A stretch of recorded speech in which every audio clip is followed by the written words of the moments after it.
A fiery horse with the speed of light, a cloud of dust, and a haughty Hi-Yo Silver, the Lone Ranger.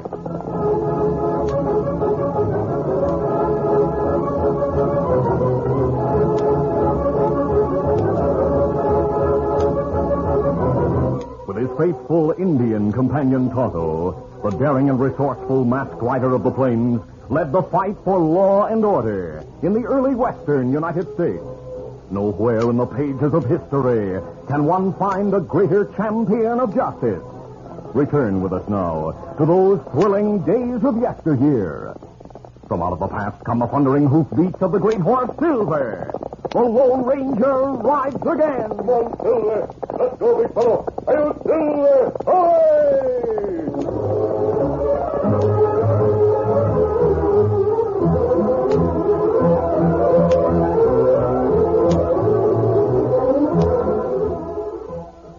Hunter Harry is a boy of 5. He brings wild animals back alive. He can capture lions 'cause he knows he's got go power from Cheerios. Yes, he's got go power. There he goes. He's feeling his Cheerios. Cheerios. Cheerios. That's Cheerios, all right. The nourishing oat cereal that's shaped like little letter O's. The ready-to-eat cereal with a wonderful toasted oat flavor. What's more, every delicious spoonful of Cheerios and milk is real muscle-building food. That's right. Each spoonful contains vitamins, minerals, and proteins your body needs. And these good things in a Cheerios breakfast do good things for your body. Help you have healthy nerves, good red blood, strong bones, and muscles. Yes, Cheerios is made to give you real go power. So try Cheerios, the famous oat cereal that needs no cooking. And soon you'll hear people say, He's feeling his Cheerios.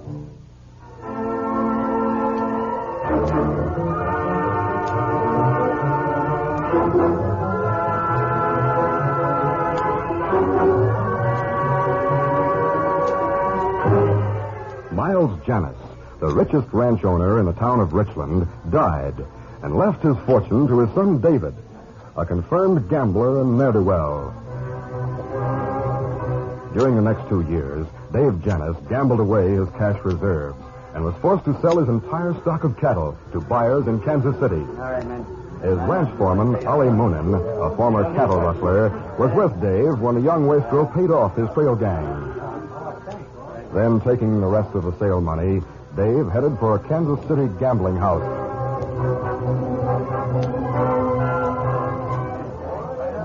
Late the next afternoon, after a night of gaming, Dave Janus lost his last chip. Yeah, that's it, men. Full house wins, kings over jacks. It's me. Yeah. Better luck next time, fella. Janus turned to Ali Moonin, who had remained with him. Clean me, Ellie. Broke. I am too, boss. I lent you all I had. Lucky in one way. The tickets back to Richmond. But you have no livestock back there. No cowhands to run the place if you did have stock. Something tells me I'll have you back in the brand-changing business again. Hey, my friend Jip Lowry's in Richland. He could help us. That's good to know. Let's figure other ways to make money first. I need it badly. Soon.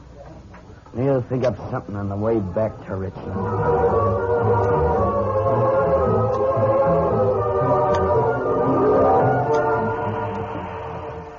Dave Janus and Ali Moonin went to the railroad station that evening. As they walked to their car, they passed the baggage coach. This money goes to Richmond? 3 men, holding guns in their hands, stood around a collection of canvas suitcases, each of which had lettering on the side. Ali pointed to one of the bags. Boss, look what it says on the side of that one bag. Bank of Richland, it says. Yeah, see it. Tomorrow, the first of the month? No, next day. Why? Richland Bank receives a money shipment from Kansas City in the first of each month. That must be it. Bank money, huh? You wouldn't have to rustle cattle if you had that cash. No, I wouldn't. What?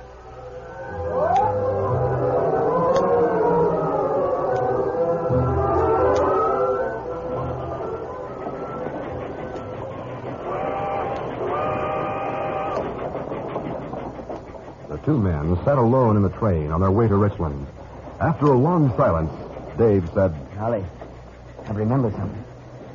This train doesn't get into Richland till 6 tomorrow evening. Bank doesn't pick up the money then. No? Who does? No one. It's left in the station master's office in the safe. Bank people pick it up in the morning. Allie, I have an idea. I'm getting some myself. What's yours, boss?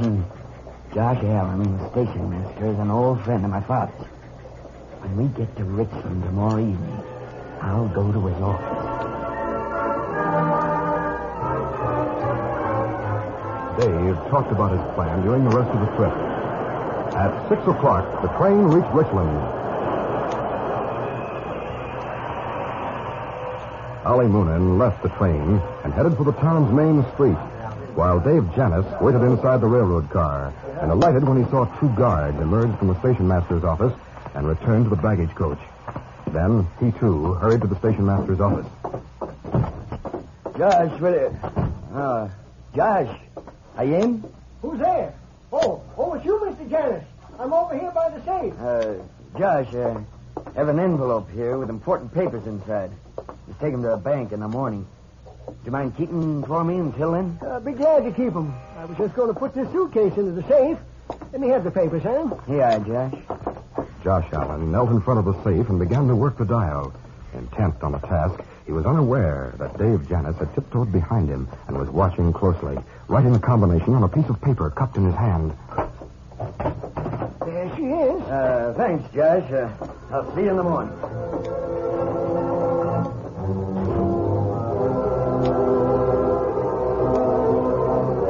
The Janis Ranch was on the outskirts, less than 2 miles from the town's main street.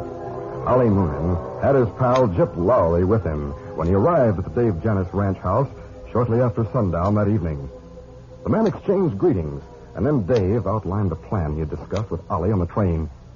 Jip asked, "What's this alibi you're setting up?" A fire. Fire? Yeah. I'm going to make certain my barn catches fire about 10 o'clock tonight. Your barn?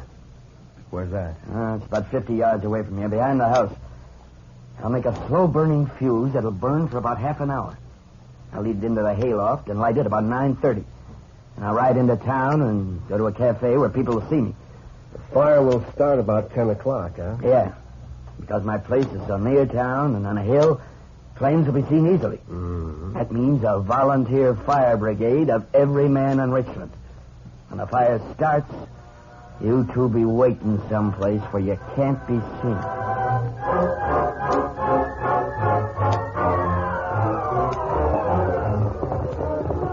The Lone Ranger and Tonto, heading westward, had circled around the town of Richland and were riding along a back trail in the hill country near the outskirts. A bright moon shone, and as they neared the Janis Ranch, they saw two horsemen speeding from the property toward the trail. Hello. Hold up. Pull back into the underbrush here. Back up, Silver. Back, fella. The masked man and Indian backed their horses into the underbrush to a spot where they'd be unseen from the trail. But as the two horsemen approached and then passed, the Lone Ranger and Tonto were able to see them, and a brief view was enough for the masked man. When the horseman had passed, he asked, Did you get a look at those men, Tonto? The one nearest was Ollie Moonen. Him one, he know. The other was Jip Lowry. That's not good for men who own ranches here. Tonto, let's camp near here somewhere. Think we'll do some investigating tomorrow. We'll learn, if we can, what Moonen and Lowry are doing here. Up in hills. Seem good place to camp, Kimasabi. Then we'll camp there. Come on, Silver. A few minutes after 10 o'clock that evening, Sheriff Pete Tuttle was standing in front of his office with his deputy Maynard when a man rushed up to him. Oh, Sheriff! Sheriff, the Janis Ranch is on fire. What? Hey, look. See the sky over there to the west? Well, it's all red. I see flames. See them, Sheriff? Sure I do. Boys, start shooting your guns off. Let's empty the cafes and get every man in town out there. That looks like a big fire. You ought to see it. Flames shooting way Give up. the alarm, boys.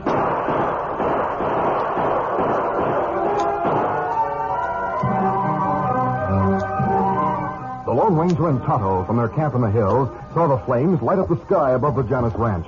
They set out at once for the ranch. Easy, steady, big fella.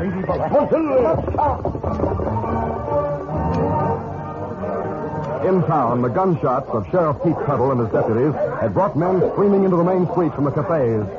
Among the first to appear was Dave Janis. The sheriff called. Janis, your place is on fire. No, it can't be. Boys, You can see the sky from here. It's a big fire may have spread. We're going to put out that fire, and I want every man to volunteer. All right.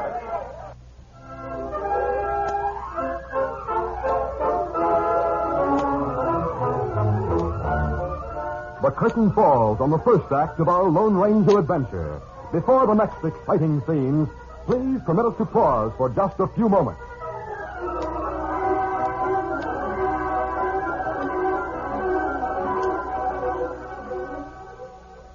Pilot Pete can fly a jet. He's 12 years old and the fastest yet. He can loop the loop because he knows he's got go power from Cheerios. Yes, he's got go power. There he goes. He's feeling his Cheerios. Cheerios. Cheerios. That's Cheerios, the cereal shaped like little letter O's. And those O's stand for oats. The good grain Cheerios is made from. Every delicious spoonful of Cheerios and milk is real muscle-building food. Each spoonful contains vitamins, minerals, and proteins your body needs. Yes, those good things in a Cheerios breakfast do good things for your body. Help you have healthy nerves, good red blood, strong bones and muscles. You can see that Cheerios is made to give you real go power. So make sure you have a Cheerios breakfast every day.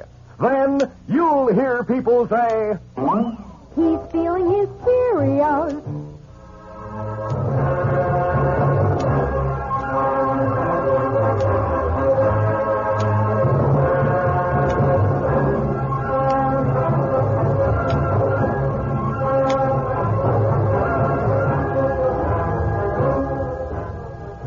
Now to continue. A few minutes later, as the sheriff, Dave Janis, and the men of the town rode toward the fire, only two persons remained on the street. One, standing in front of the Red Lantern Cafe, was a girl entertainer, Carmen Carmel. She saw Station Master Josh Allen standing in front of the station platform and waved. Josh! Hi there, Josh! Why aren't you going to wake him? Josh Allen heard the girl and called back. Can't do it. Got to stay here. Better get back inside now. The old man, paying no further attention to the girl, turned and walked back into the open door of his office. As he stepped inside, two men with their faces covered leaped from the side of the room. One of them brought his gun crashing down on Allen's head. Tie him up and gag him. I'll open the safe. I have the combination here. Jip tied and bound Josh Allen while Ollie opened the safe and took the money-filled suitcase. They hurried from the station office to the place nearby where they'd left their horses. When they mounted, they failed to see the girl, Carmen Carmel, crossing the street toward the station. Get him. As the two crooks rode away, their horses into the underbrush, the girl saw them. Then, alarmed, she ran to the station master's office. Josh! Josh, is something wrong? Josh!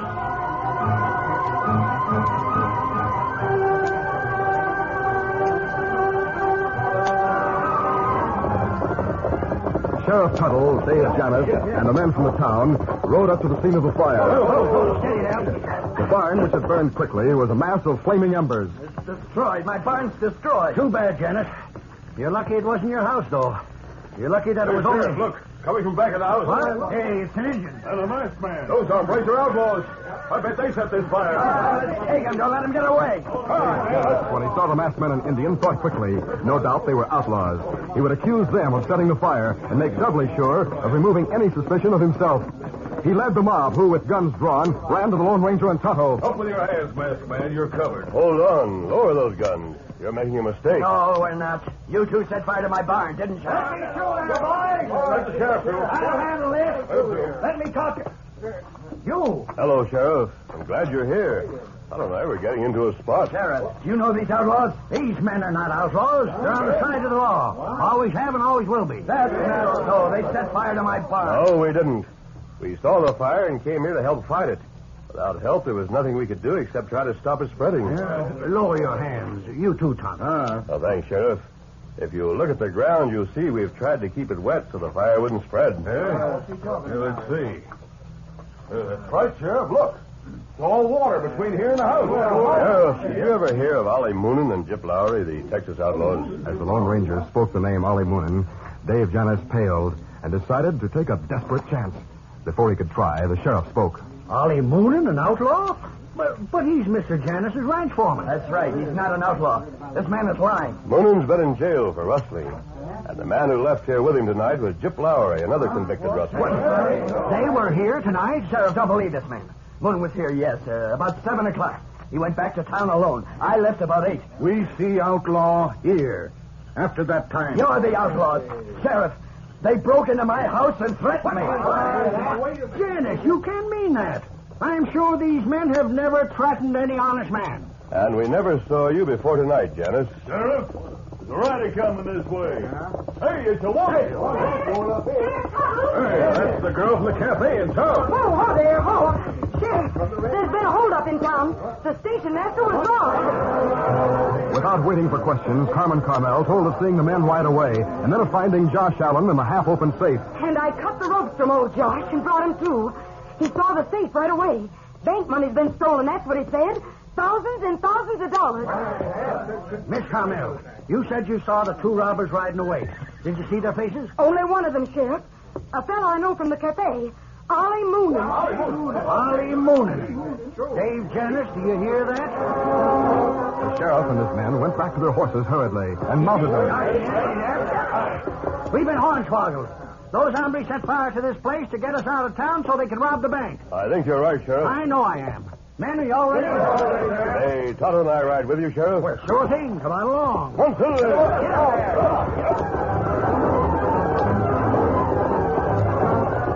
The Lone Ranger, Tonto, the sheriff, and the others sped from the ranch and headed for town. They had covered only a short distance when the Lone Ranger rode close to the lawman. Sheriff, will you stop these men for a minute? Right. Stop, everybody.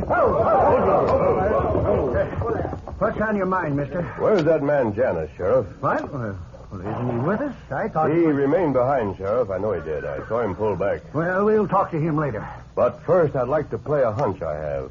May I have one of your deputies to stay with me here? Deputies? Sure. We have a lot of men. If you have an idea of some kind, go through with it. I know you well enough to have faith in your ideas. Thanks. I'll take 2 men, then. Sheriff Tuttle instructed Deputy Bill Maynard and another man, Luke Hall, to remain with the Lone Ranger and Tonto. Then the lawman, Carmen Carmel, and the other men continued on to town. The masked man spoke to Maynard and Hall. I may be wrong in what I'm about to do. I am sorry. If I'm right, I want you men as witnesses and to take charge officially. All right. What are you going to do? That fire was a decoy, no doubt about it. Why Mr. Janus should deliberately lie and say Tonto and I entered his house and threatened him is something that's a mystery. Well, he took that back before we left. Remember? Yes. After the girl identified his foreman, Ollie Moonin. Men, here's what I plan to do. We'll go back near the Janus ranch and hide among the trees that grow along the main trail there. I'll write a note now. Tonto will take that note.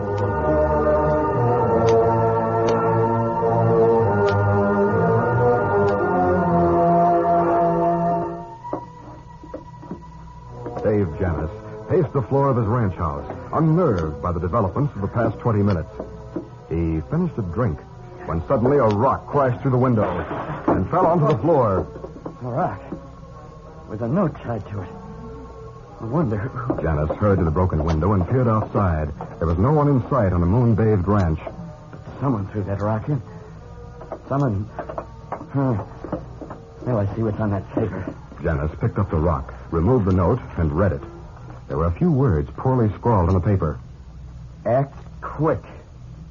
Ollie. Ollie? I wonder what he means. He must have seen the sheriff and the men come here, but how? How could he get here? Confused and shaken, Janus tried to figure who had brought the note and why. Finally, he went out onto the grounds. The fire in the barn still smoldered, but there was no one to be seen. He decided to go to the hideout and learn what the strange note meant. He ran to his horse, mounted, and started for the hills. Get up, boy. Less than a minute later, 4 horsemen emerged from the brush by the roadside and followed him. Now, take it easy. Don't let him see us. Come on, Senator.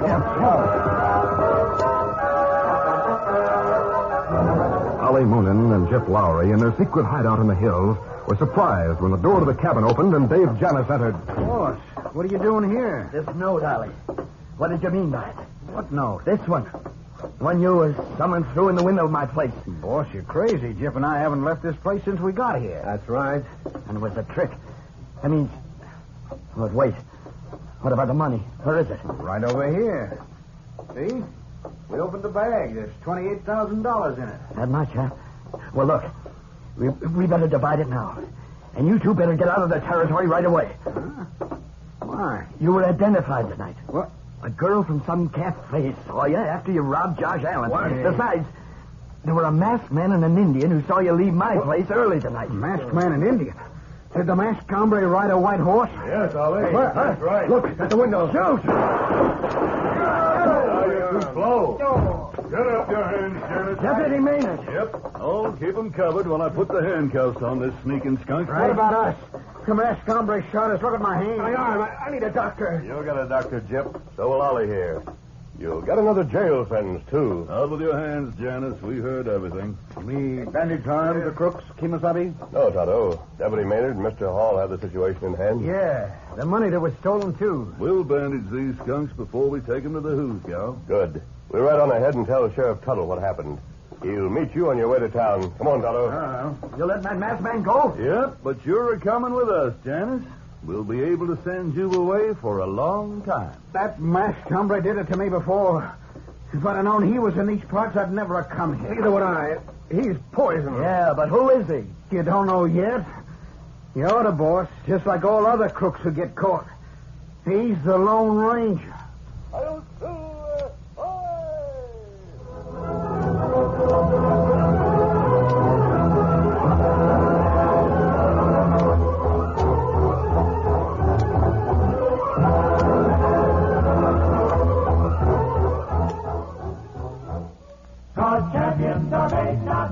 Yes, sir. Get on your way. Get on your way. Get on your way with Wheaties. You'll never get discouraged if you keep in mind champions are made, not born.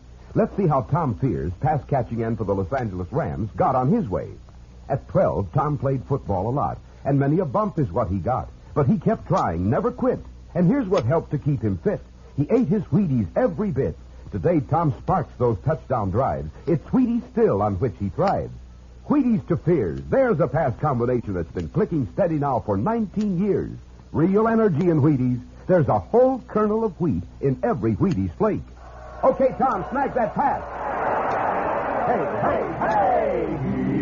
He's on his way, on his way. He's on his way, on his way. Get on your way with Wheaties. 'Cause champions are made, not born. Yes, sir. Get on your way. Get on your way. Get on your way with Wheaties. Breakfast of champions.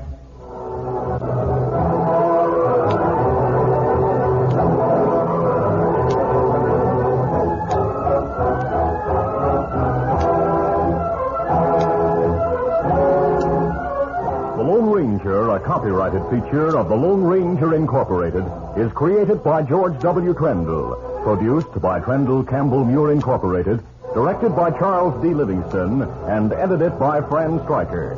The part of the Lone Ranger is played by Brace Beamer. Your announcer, Fred Foy.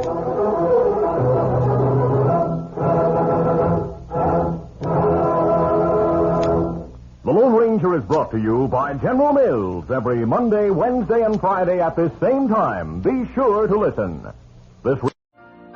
You've been listening to the OTR Gold Network. Find more classic radio at otrgold.com.